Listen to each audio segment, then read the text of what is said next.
நினைக்கிறேன்.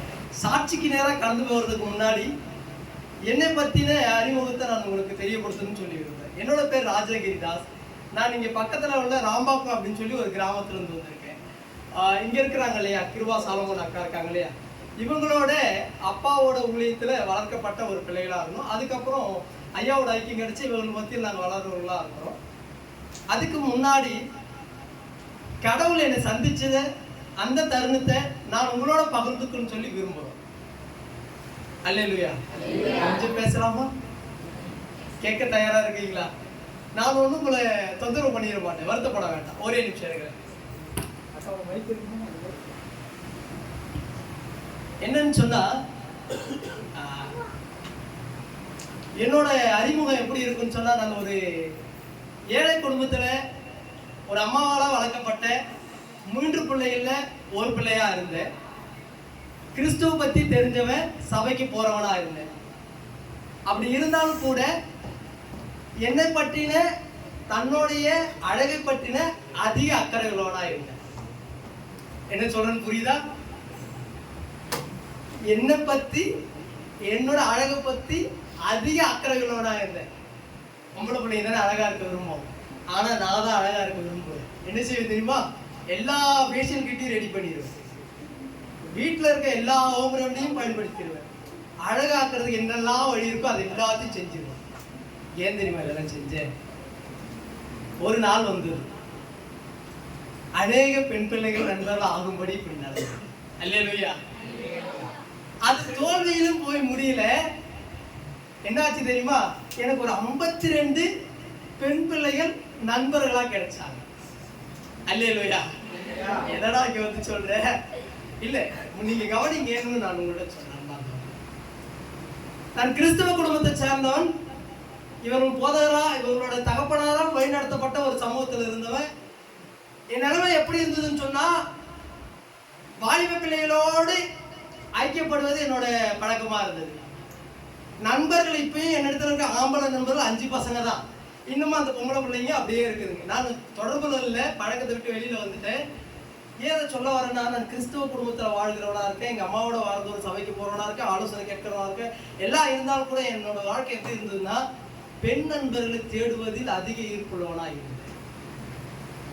காலங்கள் போயிட்டே இருந்துச்சு, எல்லாம் அப்படியே இருந்துக்கிட்டே இருந்தது. நேரங்களும் போயிட்டே இருந்தது. சர்ச்சைக்கு ஞாயிற்றுக்கிழமை போகிறது, பார்க்கறது, முடிச்சுட்டு வெளில வருது. புதன், வேலை, திங்கள், செவ்வாய், அடுத்த வெள்ளி வேலை எப்படி இருப்பா என்னோட விருப்பத்துக்கு வாழ்ந்து இப்படியே போயிட்டு இருந்தது. ஒரு நாள் எத்தனையோ டைம் உங்களை போல எங்கி கலந்து பேசிட்டு இருக்கும் போதெல்லாம் நான் கேட்கிறேன், நீங்க ஆண் நண்பர்னோடனே பெண் நண்பர்னோட எப்படி வச்சிடாதீங்க, அண்ணன் நிறைய காதலியை வைத்திருந்தார் போல அப்படின்னு தப்பா நினைச்சிடாதீங்க. நான் அதை சொல்லலை, பெண் நண்பர்கள்னு சொன்னேன். சரியா? அவர்களோட என்னோட ஐக்கியம் எப்படி இருந்ததுன்னு சொன்னா, அவர் விருப்பத்துக்கு ஏதுவான காரியத்தை நான் செய்கிறவனா இருந்தேன். அவங்க என்ன விரும்புறாங்களோ அதை நான் செய்வேன். இன்னைக்கு என்னோட இன்னொரு ஃப்ரெண்டோட பர்த்டே பார்ட்டினா அங்கே போய் செலிப்ரேஷன் பண்ண கோயிலுக்கு போவோம். அவங்க எங்க அழைக்கிறாங்களோ அங்கே போயிடுவோம். அங்கே எங்களோட பணங்களை வேணா செலவழிப்போம். இந்த மாதிரி காரியமெல்லாம் இருந்தது. ஆனால் நாளடைவில் என்ன ஆச்சு தெரியுமா? இது அப்படியே போயிட்டே இருந்தது. ஒரு நாள் என்னோட வாழ்க்கையில் ஒரு பெரிய மாற்றம் உண்டாச்சு. என்ன இருந்துச்சுன்னா, 7 வகையான அம்மைகளால நான் ஒரு நாள் பாதிக்கப்பட்டேன். எல்லாருக்கும் அம்மா ஒரு வகை தான் போடும், ஆனால் எனக்கு 7 வகையான அம்மா ஒரே நேரத்தில் வந்துச்சு. அந்த 7 வகையான அம்மா வரும்போது நான் எங்கள் அம்மாட்ட சொன்னேன், அம்மா இல்லை, இதெல்லாம் நீ பயப்படுற மாதிரி ஒன்றுமே இல்லைம்மா, இது வந்து ஒரு கிருமி, ஊசி போட்டால் சரியாயிடும் அப்படின்னு சொல்லிட்டு நான் என்ன செஞ்சுட்டேன், சைக்கிள் எடுத்துக்கின்னு ஜிஹெச்சுக்கு போகிறேன். போயிட்டு ஊசி போட்டு வீட்டுக்கு வந்துட்டேன். வீட்டுக்கு வந்து நைட்டு படுக்கும் போது தான் எனக்கு தெரியுது, என்னால் அந்த இரவு தூங்க முடியல. வேதனை இடுப்பு உடைக்குது. நான் மரணத்துக்கு எதுவாக கடந்து போகிற சூழ்நிலை வாழ்க்கையில் வந்தது. நைட்டு ஒரு 12 ஆயிடுச்சு. நான் இருந்த இடம் கிராமமாக இருந்தபடினால என் தாயாருக்கு மிகுந்த பயம். ஏன்னு சொன்னால், என் பிள்ளை அதுக்கு முன்னாடி எப்படி இருக்கிறான், பக்தி வைராக்கியமாக இருக்கான், நல்லா ஜோம் பண்ணுறவனா இருக்கிறான், பாட்டு பாடக்கூடியவனா இருக்கான், பாட்டு எழுதக்கூடியவனா இருக்கான். இப்படியெல்லாம் இருக்கிற பிள்ளைக்கு எப்படி இருக்குது, நைட்ல இருந்து ஏதோ பிடிச்சிச்சு, என் பிள்ளைய கதையை முடிக்க போகுதுன்னு எங்கள் அம்மா பயப்பட ஆரம்பிச்சிச்சு. அந்த இரவு ஃபுல்லாக நான் கிரவுண்ட் போட்டு அடிக்க ஆரம்பித்தேன். காலையில் எழுந்தபோது எப்படியோ ஒரு விதத்தில், அம்மா என்ன ஹாஸ்பிட்டலுக்கு கூப்பிட்டு போமான்னு நான் கதறேன். எங்கள் அம்மா நினச்சிட்டாங்க, அவனை ஏதோ பிசாசு கொண்டு போய் சேர்க்க பார்க்குது அப்படின்னு சொல்லி நினச்சிட்டாங்க. அந்த நாட்கள்ல எப்படியும் எங்க அம்மா ஜெபம் பண்ணாங்க, நான் தூங்கிட்டேன். காலையில எழுந்த உடனே தான் எனக்கு தெரிஞ்சது, கடவுள் இந்த எகிப்தின் ஜனங்களை கொப்பளத்தினால தண்டிச்சாரு. அது போலதான் என்னையும் தண்டிச்சிருக்கிறாரு அப்படிங்கிற உணர்வை எனக்கு தந்தார். அல்லேலூயா. ஏன் என்னை தண்டிக்க உணர்வு தந்தாரு? ஏன்னு சொன்னா, அதுக்கு முன்னாடி நான் எப்படி அவர் இடத்துல நன்மை பெற்றேன் தெரியுமா? மெக்கானிக்கா இல்லைன்னா மெக்கானிக்கா வாங்கினேன், படிக்காதனா படிக்க ஆரம்பிச்சேன். அவரிடத்துல நன்மைகளை மாத்திரம் வாங்கியிருந்தேன். பாடல் எழுதக்கூடிய தாளத்தை கொடுத்திருந்தா, நல்லா பாடக்கூடியவனா இருந்தேன். நல்லா பாடக்கூடிய பாடல் எழுதக்கூடாது. இங்க இருக்கிற நம்ம சகோதரி இருக்காங்க, ஞானவேல் அப்படின்னு சொல்லி ஒரு நண்பர் வருவார், வரல இன்னைக்கு. அவரு இளமாறன் பிளஸ் இன்னும் நிறைய பேர் இருக்கிறாங்க. அவங்களோட பத்தியில சேர்ந்து நாங்கள் என்ன செஞ்சோம், பாடலெல்லாம் எழுதியிருந்தோம். ஆனாலும் கூட நிலைமை என்ன ஆயிடுச்சுன்னா, மின்னுக்கு புறனான வாழ்க்கை, இந்த பக்கம் ஒன்று அந்த பக்கம் ஒன்று. அன்னைக்கு எது மேக்கப் எல்லாம் போட்டு சுற்றிட்டு இருந்தனோ, அழகுபடுத்த என்னெல்லாம் செஞ்சனோ, அதெல்லாம் அனுகூலமா ஆயிடுச்சு. அந்த தழும்பு மூஞ்செல்லாம் புள்ளி புள்ளியா ஆயிடுச்சு. நான் எதுக்கெல்லாம் பிரயாசப்பட்டு டைம் ஸ்பெண்ட் பண்ணணும், அது எதுவுமே இல்லாத போயிடுச்சு. இங்கெல்லாம் புளியா ஆயிடுச்சு. பார்க்க என் முகத்தை என்னால் பார்க்க அருவருப்பா இருந்துச்சு. ஒரு நாள் எனக்கு நல்லா ஞாபகம் இருக்கு, 2011 கடைசி, என்னோட வாழ்க்கையில மறக்க முடியாத சம்பவம். உணர்வுள்ள இருதயத்தை கடவுள் கொடுத்தார். நான் அன்னைக்கு வந்து அழுதுட்டு இருந்தேன்.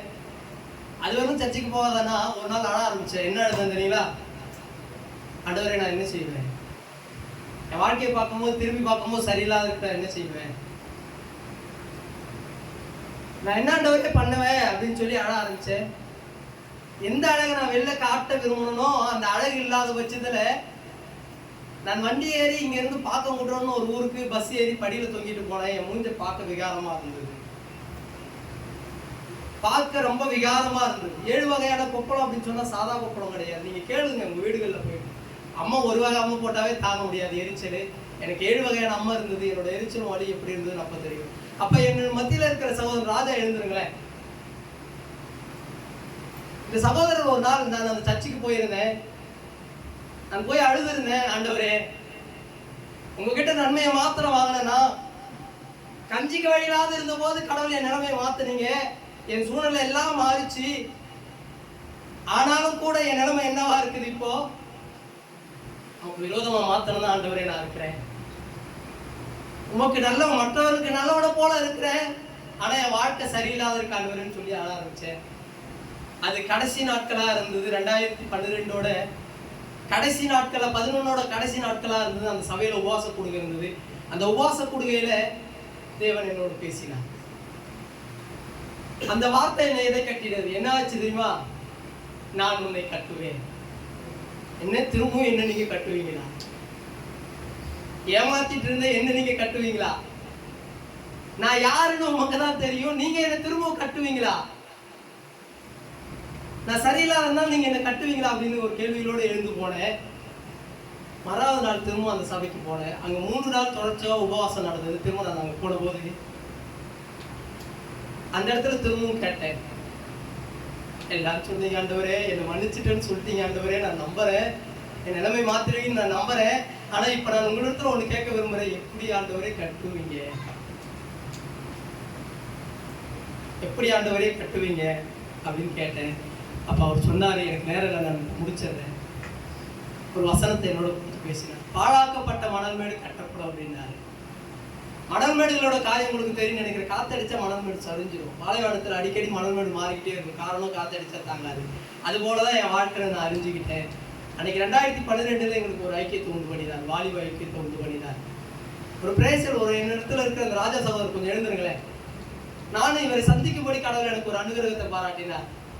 அந்த சந்திப்பை நான் விடல. அப்ப நான் பிடிச்சுக்கிட்டேன். அவர் என்னிடத்துல கேட்ட கேள்வி என்ன தெரியுங்களா? கிரி, நான் ஜெபம் பண்ணேன், உங்களோட பேசணும்னு தோணுச்சு. ஆனா நான் யார்தான் ஒருத்தவங்களோட நண்பர் வச்சுக்கிட்டு முன்னாடி அவங்களை குறித்து நான் விண்ணப்பம் பண்ணுறது அவசியம். உங்களை குறித்து விண்ணப்பம் பண்ணேன். கடவுள் வந்து யாரு தெரியுமா காட்டுறாரு? இந்த சாலமோனை காட்டுறாரு அப்படின்னு சொன்னார். சாலமோன் காட்டுறாரா? அப்ப நான் சந்தோஷப்பட்டேன். நம்மளாம் அறிவாளியா அப்படி இப்படின்னு நினைச்சிட்டேன். ஆனா அவன் சொன்னது என்ன தெரியுமா சொன்னா? ஒரு பதில் சொன்னான். இருக்கிறதுல ஒன்னா நம்ம பொம்பளை பொறிக்காவன், அவன் சரியில்லாதவன். அவனை பத்தி காட்டுறாரு. உன்னோட ஒழுக்கம் சரியில்லாத இருக்கும், நீ சரியில்லாத பையனா இருக்கலாம், நீ உன் விருப்பத்துக்கு வாழ்ந்துருக்கவனா இருக்கலாம் அப்படின்னு சொன்னா எனக்கு இருதயம் உடைக்கப்பட்டது. ஆவியானவர் என்னோட பேசினார். நான் அவனிடத்துல என்னோட தனிப்பட்ட காரியத்தை பகிர்ந்துகிட்டோம். உடனே அவன் என் கையை பிடிச்சா, வாடா நாம ஜெபம் பண்ணலாம் அப்படின்னு சொல்லி ஒரு ஆத்துக்கரைக்கு கூப்பிட்டு போனோம். ஜெபம் பண்ணோம். 2012 அந்த ஐக்கியத்தை உண்டு பண்ணினார். என் வாலிபம் மாறிட்டு இன்ன வரைக்கும் நாங்கள் நிலைத்து நிற்கிறோம். 2வது ஃபெயிலான என்ன கடவுள் மாற்றினார். நான் படிச்சு பாஸ் பண்ணி அதுக்கப்புறம் வந்ததெல்லாம் வேற. 2வது ஃபெயிலான ஒரு கம்பெனியில மெக்கானிக்கா மாறினேன். இன்ன வரையிலும் எனக்கு தெரியாது. கடவுளோட ஆச்சரியம். ஒரு ஐக்கியத்தை கொடுத்தார். அந்த ஐக்கியத்தோடு நாங்கள் பிரயாணப்பட்டோம், ஜெபம் பண்ணினோம், தொடர்ச்சியா விண்ணப்பங்களை செய்தோம். கேள்விகள் வரும்போது அவரிடத்துல விண்ணப்பத்தை வைத்தேன். நிலைமை மாறிவிட்டு என் மத்தியில் எனக்கு அழகான ஒரு பெண் பிள்ளை, ஒரு ஆண் பிள்ளை இருக்கிறா. என் மனைவி அங்க இருக்கிறா. கொஞ்சம் இருந்து நின்று நான் நேரத்தை முடிச்சது. என் மனைவி என் வாழ்க்கையில நான் எதை எதிர்பார்த்து ஓடினோ, என் மூஞ்ச எதற்காய் அழகுபடுத்தினோ, எதற்காய் நான் நேரம் செலவிட்டனோ, அவை யாவற்றையும் என் தேவன் எனக்காய் கொடுத்தார். அல்லேலூயா. நான் லவபலான வாழ்க்கைக்கு தேடணும் பார்த்தியா, அதை நான் அனுபவிச்சுட்டு இருக்கேன். எங்களுக்கு கல்யாணம் ஆகி 7 வருஷம் கிட்டத்தட்ட வரப்போது. ஒரு நாளும் நாங்கள் சண்டை போட்டதில்லை. எனக்கு என்ன பிடிக்குமோ அது அவளுக்கு பிடிக்கும். நான் வேலையிலிருந்து வரும்போது ஒரு ஜூஸ் கேட்டுன்னு யோசிச்சுட்டு வருவேன். இங்கே போட்டு வச்சிருப்பா, நான் கேட்க மாட்டேன். நான் கோபமா இருக்கிறேன்னா, நான் தலைவலியில இருக்கிறேன்னா எல்லா காரியமும் அவளுக்கு விளங்கும். அந்த லவபலான ஒரு விஷயம் சொன்னேன் தெரியுங்களா, அந்த லவபலை நான் இங்க பார்த்தேன். அப்ப எனக்கு ஒரு விஷயம் புரிஞ்சுது. நான் தேடுகிற காரியம் தேவனிடத்தில் மாத்திரம் உண்டு. நான் தேடி ஓடுகிற நண்பர்கள் எப்படியாப்பட்டவர்களா இருந்தாங்க தெரியுமா? என்ன குறிச்சு பக்கத்துல வேற மாதிரி பேசிட்டு, அவள்கிட்ட வேற மாதிரி பேசிட்டு, அவ என்கிட்ட வேற மாதிரி பேசலாம். ஆனா என் தேவன் அப்படி செய்கிறவரா இல்லை. நான் முடிச்சிடுறேன். இந்த சாட்சியும் கூட நாங்கள் எப்போது ஏற்பாடு பண்ணினது, வேறொரு ஏற்பாடு செய்திருந்தோம். ஆனாலும் கூட கடவுள் உங்களிடத்துல எது கொண்டு வர சித்தமா இருக்கிறாரு அதையே கொண்டு வருவார். அல்லேலூயா. நான் உங்களிடத்துல ஒரு காரியத்தை சொல்லி முடிக்கிறேன். நீங்கள் எப்படியாப்பட்டவர்களா வேணாலும் இருக்கலாம். இவர்கள் ஏமாந்தவர்களா இருக்கலாம், ஏமாற்றினவர்களா இருக்கலாம், அல்லது ஏமாற்றி கொண்டு இருக்கிறவர்களா இருக்கலாம். தேவன் உங்களை நம்புகிறவரா இருக்கிறார். தேவன் உன்னை நம்புகிறவரா இருக்கிறார். அவர் உன்னை மாத்திரமே நம்புகிறவரா இருக்கிறார். உன்னை விடுதலை செய்யவே அவர் விரும்புகிறவரா இருக்கிறார். நீ தேடுகிற காரியம் அவரிடத்தில் மாத்திரமே உண்டு. உன் துணையை அறிந்திருக்கிறவர் அவர் மாத்திரமே.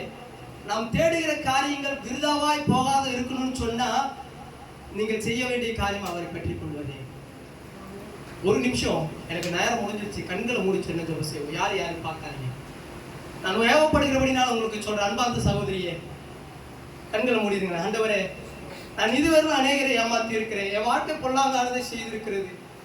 நான் உமக்கு விரோதமாய் செயல்பட்டு இருக்கிறேன். ஆமாண்டவரே, நான் உள்ளம் புறமும் வேறான மனுஷியா வாழ்ந்து கொண்டு இருக்கிறேன். நான் இப்ப என்ன உங்களிடத்துல ஒப்பு கொடுக்கிறேன். ஆண்டவரே, என்னை ஒரு விஷயம் நீ பண்ணியும்.